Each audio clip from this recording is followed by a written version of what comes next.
Hey everyone, it's Bree. Today we're going to be building this. This is the Everett. It's a model by Claridge Homes, and this will be a real to Sims speed build today. The first thing that I do is I start with the floor plan. I'm just working on the ground floor here, and I will show you a screen grab of what the floor plan looks like in a moment here, just so you can kind of get an idea of what it would look like in real life. So I'm trying to recreate this as accurately as possible. Of course, when we're working with The Sims 4 and trying to recreate real floor plans in The Sims 4, some things might not work out as well because, of course, there's some things that we aren't able to replicate identically in The Sims 4. But trying my best to make it as accurate as possible. Here I'm moving on to the second floor layout, which I'm going to show you what that looks like in a moment here as well. So here's what the real floor plan would look like. Again, trying to make this as accurate as possible, but also trying to make it make sense for the Sims so that it's still playable.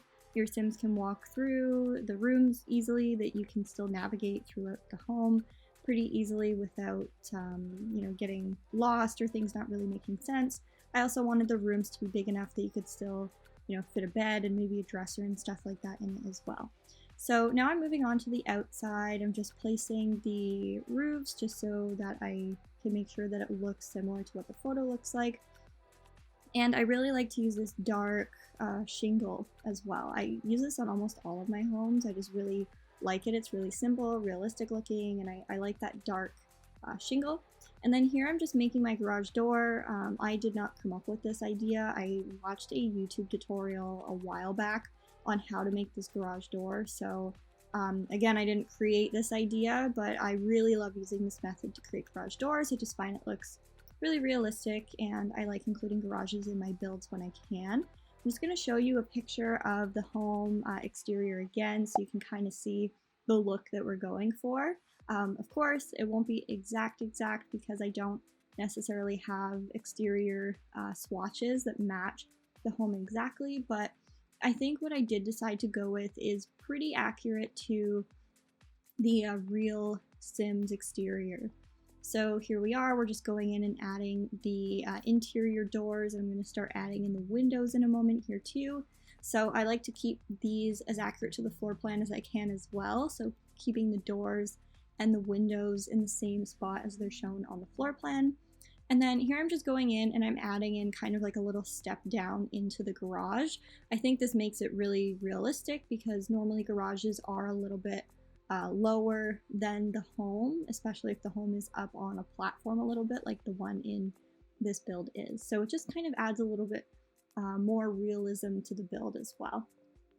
And towards the end here, I'm just kind of adding in flooring and wallpaper just to make it look nice and finished.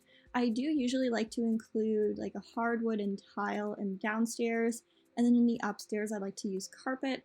I just think it's a little bit more realistic, and I just personally prefer bedrooms to have carpet than hardwood, although of course you can always change this if you do decide to download this home and use it for your own gameplay in The Sims 4. So this is up on the gallery. All of my homes and builds are up on the gallery. It's a move-in ready home, so what that means is it's basically going to look like this when you download it. Be sure to download it as a furnished lot, or not download it, but to place it as a furnished lot.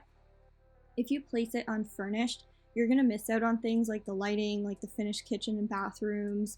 The garage door, I don't think will look like a garage door. Like you'll have the door, but you won't have those panels on the front that really truly make it look like a garage door.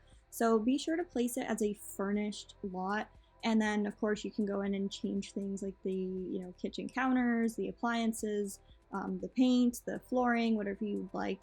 You can change that. The whole idea of what I like to do with these move-in ready homes is that you can kind of just move in, adjust some things as you'd like, and then furnish it with your furniture and artwork and stuff like that to make the room, or to make the home your own home for your Sims. So here I'm going in and I'm creating the kitchen.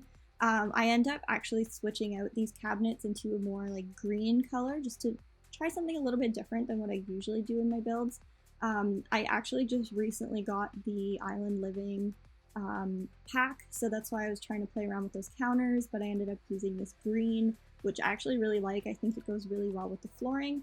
But of course, if you do download this and play with it on your own, then you can customize the kitchen and change it all if you'd like. But I do like to put a little bit more effort into the kitchens and the bathrooms and stuff like that, since the home is pretty much empty otherwise. So here I'm just going in and I'm creating the bathroom for the ensuite. This is off of the master bedroom, and it's actually quite a nice bathroom. I would love a bathroom like this in my real home. We have an ensuite and it has a stand-up shower, but I just really love this like bathtub and shower kind of combo that this home has. It's really neat. And we're getting towards the end here, so I'm just going in with a little bit of landscaping just to kind of touch it up a bit. But otherwise, the yard and everything else is pretty much empty so that you can go and customize it however you would like. And that's pretty much about it for the build. So I hope you guys like this. If you do like it, feel free to give it a like, a subscribe. Follow me on Instagram as well. I'm on Twitter, but I don't really use it that much. So follow me on Instagram. That's where I post most of my build updates and stuff like that. If you did like this video, please let me know. If you didn't like it, then give me some feedback. But otherwise, I will see you in the next video.